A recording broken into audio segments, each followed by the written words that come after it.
นี้เราก็แนะนำผู้อื่นไปเมื่อผู้อื่นได้ฟังอย่างที่เราฟังเขาก็จะเข้าใจเหมือนอย่างที่เราเข้าใจเพราะเนื่องด้วยว่ารายการคดีโลกคดีธรรมนี้ดำเนินรายการอยู่บนหลักการที่ถูกต้องไม่มีการเอ็นเอียงไปส่วนใดทั้งสิ้นคือสิ่งที่เป็นหลักการของบ้านของเมืองก็เป็นหลักการอยู่อย่างนั้นจะโอนเอ็นง่อนแง่นคลอนแคลนไม่ได้ต้องแน่นต้องมั่นคงใครจะคิดจะพูดจะว่าอะไรก็แล้วแต่ไม่หวั่นไหวบ้านเมืองนี้ถูกสร้างมาด้วยพระบวรพุทธศาสนาไม่ได้สร้างมาด้วยศาสนาอื่นนี่คือความจริงแล้วความจริงนี้ก็ไม่ควรที่จะมาเถียงด้วยเพราะเดี๋ยวจะกลายเป็นคนอกตัญญูต่อแผ่นดินเป็นคนอกตัญญูต่อบรรพบุรุษไปเสียมันจะทำให้เสียเกียรติและศักดิ์ศรีตัวเองเพราะฉะนั้นอย่ามาขัดแย้งอย่ามาโต้แย้งอย่ามาทักท้วงในข้อนี้เลยเพราะข้อนี้คือความจริงของประเทศนี้ถ้าใครไม่ยอมรับความจริงในข้อนี้ก็คงอยู่ในประเทศนี้ไม่สบายมันก็จะเกิดความอึดอัดขัดเคืองใจไปตลอดนอนก็ไม่หลับกระวนกระวายกระสับกระส่ายแล้วถ้าใกล้จะตายแล้วเป็นแบบนี้แล้วก็ลงนรกเท่านั้นจิตใจไม่สงบคือแสดงออกถึงความอิจฉาริษยาอาฆาตพยาบาทแล้วก็เป็นความที่ไม่สบายใจซึ่งไม่มีใครไปทำอะไรเขานะรายการคดีโลกคดีธรรมก็ไม่ได้ไปทำอะไรเขาไม่ได้ไปว่าอะไรใครเราก็เสนอในสิ่งที่เป็นความจริงของบ้านของเมืองออกไปให้คนได้รู้เท่านั้นเองเพราะคนเดี๋ยวนี้ไม่ค่อยจะรู้กันก็ต้องนำเสนอบอกไปให้รู้ว่าประเทศไทยเราเนี่ยนะมีศาสนาพุทธเป็นศาสนาประจำชาติเพียงศาสนาเดียวนะไม่ใช่ศาสนาอื่นนะผู้ที่ถือศาสนาอื่นมาแต่อื่นก็ดีอยู่ในเมืองนี้ก็ดีจะโทมนัสน้อยใจด้วยริษยาแก่พระพุทธศาสนาพระบูชาอันนี้ไม่ได้นะด้วยไม่ใช่เมืองของศาสนาตัวเลยนะถ้าโทมนัสก็ชื่อว่าโลภล่วงเกินไปนะเป็นกระแสพระราชดำรัสขององค์พระมหากษัตริย์ไทยของเราพระองค์หนึ่งในกรุงรัตนโกสินทร์นี่เองคือองค์พระบาทสมเด็จพระจอมเกล้าเจ้าอยู่หัวรัชกาลที่4แล้วถ้าหากว่าเราคนไทยไม่ฟังพระองค์ท่านไม่เชื่อในสิ่งที่พระองค์ท่านทรงพระราชทานให้แก่พวกเราเช่นนี้เราจะเป็นคนกตัญญูกตเวทีต่อพระองค์ได้ไหมคนที่ไม่เชื่อฟังพ่อแม่ไม่เชื่อฟังบรรพบุรุษเนี่ยเป็นคนกตัญญูกตเวทีได้หรือเปล่าไม่ได้ก็แค่ฟังมันยังไม่ฟังเลยมันยังรั้นน่ะยังรั้นแล้วจะไปบอกว่ากตัญญูได้ยังไงคนกตัญญูกตเวทีจะต้องฟังแล้วน้อมรับพิจารณาศึกษาแล้วนำไปปฏิบัติตามนั้นอาตมาภาพเนี่ยไม่ต้องไปศึกษาไม่ต้องพิจารณาเลยองค์พระมหากษัตริย์ไทยทุกๆพระองค์ตรัสอย่างไรแล้วอาตมาก็ถืออย่างนั้นแล้วปฏิบัติตามนั้นแล้วแถมยังอัญเชิญมากล่าวมาแสดงแทนพระองค์ท่านด้วยสิ่งที่พระองค์ได้ทรงพระราชทานไว้เนี่ยบทพระราชนิพนธ์แนวพระราชดำริพระราชดำรัสพระบรมราชโองการพระราชปณิธานทั้งหลายเนี่ยเราต้องอัญเชิญมาบอกให้กับลูกกับหลานเยาวชนคนไทยทุกวัยทุกหมู่ทุกเหล่าให้ได้รับรู้รับทราบเมื่อรับรู้รับทราบแล้วเข้าใจแล้วต้องยอมรับโดยสิโรราภเพราะสิ่งที่บรรพบุรุษบรรพชนไทยของเราสร้างสรรค์มาไม่ว่าจะเป็นเรื่องของศิลปะวัฒนธรรมศาสนาขนบธรรมเนียมประเพณีต่างๆที่ดีงามของชนเผ่าไทยของเราเนี่ยมันคือสมบัติ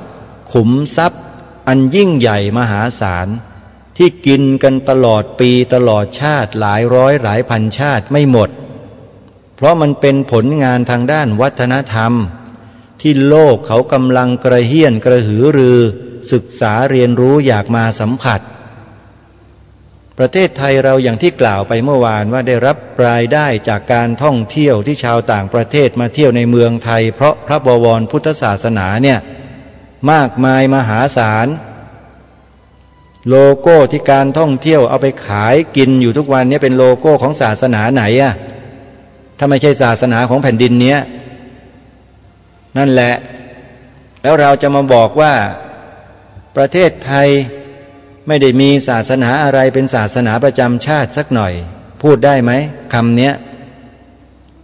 ถ้าพูดแบบนี้ก็กลายเป็นคนที่กินบนเรือน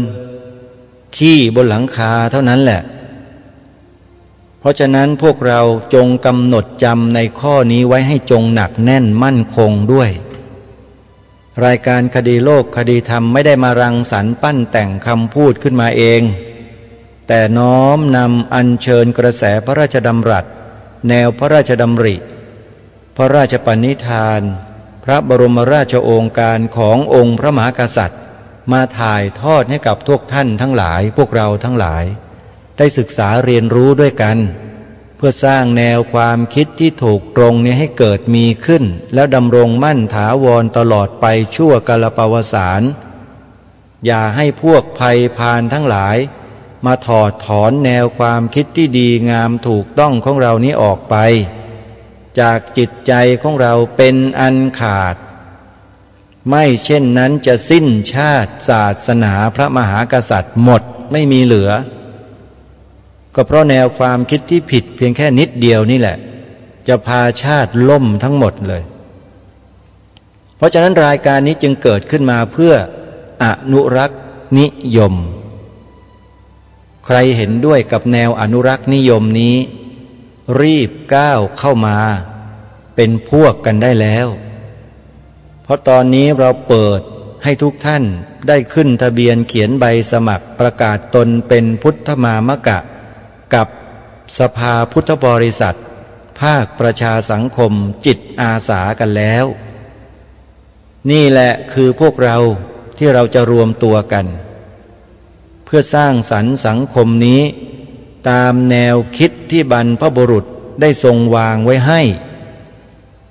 เราไม่สนใจแนวอื่นที่จะมาเป็นแนวทางกับบ้านกับเมืองแต่สนใจก็เพียงเพื่อนำมาทำนุบำรุงส่งเสริมแนวทางของบ้านเมืองเราให้แข็งแกร่งยิ่งขึ้นอย่าทิ้งของเก่าอย่าเมาของใหม่เดี๋ยวบัลลัยกันทั้งบ้านทั้งเมืององค์พระบาทสมเด็จพระมงกุฎเกล้าเจ้าอยู่หัวรัชกาลที่6ทรงมีพระราชนิพนธ์เรื่องเมืองกังวลเอาไว้ถ้าใครได้เคยฟังบทเพลงพระราชนิพนธ์นี้ก็คงจะทราบเนื้อเพลงช่วงสุดท้ายบอกไว้ว่าเมืองใดไร้ธรรมอำไพเมืองนั้นบัลลัยแน่เอ่ยเห็นไหมรายการนี้จึงย้ำนักย้ำหนาว่าให้พวกเราคนไทยลูกหลานไทยเนี่ยน้อมรับสิ่งต่างๆเหล่านี้ของแต่ละพระองค์แต่ละพระองค์ที่ได้ทรงพระราชทานไว้ให้นั้นฝังไว้ในชีวิตเถอะจะเกิดเป็นประโยชน์ต่อตัวเราเองด้วยทั้งชาตินี้ด้วยและชาติต่อๆไปในอนาคตข้างหน้าอีกหลายร้อยหลายล้านชาติด้วยเราต้องสร้างเหตุปัจจัยให้เกิดมีขึ้นเดี๋ยวนี้อย่าไปรอชาตินู้นชาตินี้ไม่มีทางท่านภัยมันอยู่รอบด้านตลอด360องศาของชีวิตของทุกคนมีภัยทั้งนั้นกว่าจะหลุดรอดปลอดภัยกันได้กลายเป็นพระอรหันต์ขีณาสพพ้นจากทุกข์ทั้งปวงพ้นจากบ่วงของมารได้เนี่ยเหลือเพียงไม่เท่าไหร่น้อยมากถ้าจะเปรียบเทียบกับจำนวนประชากรของโลกทั้งใบนี้แล้วเนี่ยมีเพียงแค่ไม่เท่าไหร่เองที่เป็นสุดยอดของมนุษย์ได้คือสำเร็จบรรลุเป็นอรหัตตมรรคอรหัตตผลเป็น เป็นพระอรหันต์บุคคลได้เนี่ยเพราะฉะนั้นถ้าเราไม่เริ่มปูทางไว้ตั้งแต่ตอนนี้ด้วยแนวความคิดแบบนี้พอหลุดล่วงลอยไปจากแนวคิดนี้แล้วทีนี้แหละมันจะไปไกลเลยมันกู่ไม่กลับเหมือนกับพวกวัยรุ่นยุคใหม่ที่ไปจดทะเบียนพรรคการเมืองในปัจจุบันเนี่ยแล้วก็ชูนโยบายไม่เอาศาสนาไม่นับถือศาสนาเนี่ยนี่คือตัวอันตรายที่สุดที่จะนำพาสังคมมนุษย์ลงสู่ที่ต่ำอันนี้อันตรายมากพวกนี้ไม่เคยสดับไม่เคยฟังไม่เคยศึกษาเรียนรู้สิ่งเหล่านี้มาก่อนปฏิเสธมาโดยตลอดศึกษาแต่ปรัชญาแนวคิดของพวกฝรั่งพวกตะวันตกพวกอะไรก็แล้วแต่เถอะที่ไม่ใช่ของบรรพบุรุษตัวเองเสร็จแล้วก็ไปทึกทักเอาว่าสิ่งเหล่านั้นดีกว่าของที่บรรพบุรุษสืบสารรักษามาท่านว่าเป็นอันตรายไหมล่ะแบบเนี้ยอันตรายเสียยิ่งกว่าอันตรายเสียอีกพวกนี้บอกได้เลยว่าถ้ากระทำความผิดเนี่ยผิดยิ่งกว่ามนุษย์มนาทั่วไปผิดเสียอีกเพราะนี่ว่าขนาดตัวเองเกิดอยู่บนแผ่นดินพระพุทธศาสนาแท้ๆนะศาสนาพุทธยังไม่สามารถที่จะซึมซับเข้าไปใต้ผิวหนังของคนเหล่านี้ได้เลยอย่าว่าแต่สมองเลยซึมเข้าผิวหนังก็ยังซึมไม่ได้เพราะฉะนั้นจะหวังอะไรกับคนเหล่านี้ที่จะอาสาเข้ามาบริหารกิจการบ้านเมืองในอนาคตเล่าแค่ที่ผ่านมาก็ว่าแย่แล้วนะยิ่งมาเจอแบบนี้เข้าไปยิ่งแย่หนักเข้าไปอีกเพราะฉะนั้นญาติโยมสาธุชนทั้งหลายถ้าจะลงเลือกตั้งครั้งต่อไปครั้งหน้าเนี่ยให้เลือกให้ดีๆนะดูแนวนโยบายให้ดีว่าพรรคไหนบ้างที่เขาต้องการจะสืบสารรักษาสิ่งที่ดีงามของบ้านของเมืองของบรรพบุรุษของเราเอาไว้เนี่ยให้พิจารณาพรรคนั้นก่อนอย่าไปสนใจเรื่องตัวบุคคลตัวบุคคลมันไม่สามารถจะทำให้บ้านเมืองนี้อยู่รอดได้หรอกแต่แนวทางและแนวคิดต่างหากนโยบายต่างหากเล่าไม่ใช่ว่าหัวหน้าพรรคโอ้โหเป็นที่รู้จักกันไปทั่วทั้งแผ่นดินเป็นดารานักร้องนักแสดงเป็นคนมีชื่อเสียงเป็นคนร่ำคนรวยเชื่อเขาหมดโดยไม่ได้ศึกษาเลยว่าพื้นภูมิทางความคิดของเขาเป็นอย่างไรนี่แหละคือคนไทยเราอะนิยมชมชอบกันแต่เพียงเปลือกนอกแต่ไม่เคยเจาะลงไปให้ถึงก้นบึ้งของแนวความคิดของหัวใจของคนพวกนี้เลย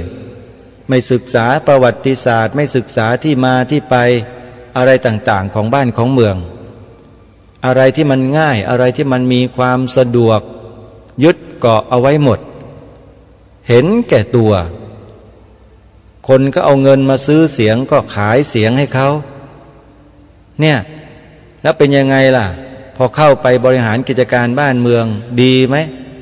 ที่ผ่านมาดีไหมท่านไม่รู้ดีไม่ดีบางคนก็บอกว่าดีบางคนก็ว่าไม่ดีแล้วสุดท้ายดีไหมล่ะสุดท้ายก็เป็นอย่างที่เป็นนั่นแหละที่เราเห็นนั่นแหละดีไม่ดีล่ะหลายคนเขาบอกว่าจะอดตายกันอยู่แล้วทั้งบ้านทั้งเมืองว่างั้นไม่รู้สิอาตมาภาพไม่ทราบเพราะไม่ได้เป็นคนไปประกอบอาชีพทำมาหากินได้ยินโยมว่ามาก็ว่าไปไม่รู้เหมือนกันว่าเป็นเพราะอะไรแต่โยมก็บ่นกันทั้งนั้นแท็กซี่นั่งแท็กซี่ก็บ่นนั่งรถเมล์กระเป๋ารถเมล์ก็บ่นเดินไปตามร้านค้าพ่อค้าแม่ค้าก็บ่นเดินไปตามตลาดร้านค้าพ่อค้าแม่ค้าก็บ่นเดินไปนาข้าวชาวนาก็บ่นเดินไปคอกปศุสัตว์พวกเกษตรกรรมต่างๆกสิกรต่างๆก็บ่นยิ่งเดินไปสวนยางด้วยเนี่ยโอ้โหชาวสวนยางนี่บ่นหนักที่สุดเลยเขาบ่นให้ฟังก็เลยมา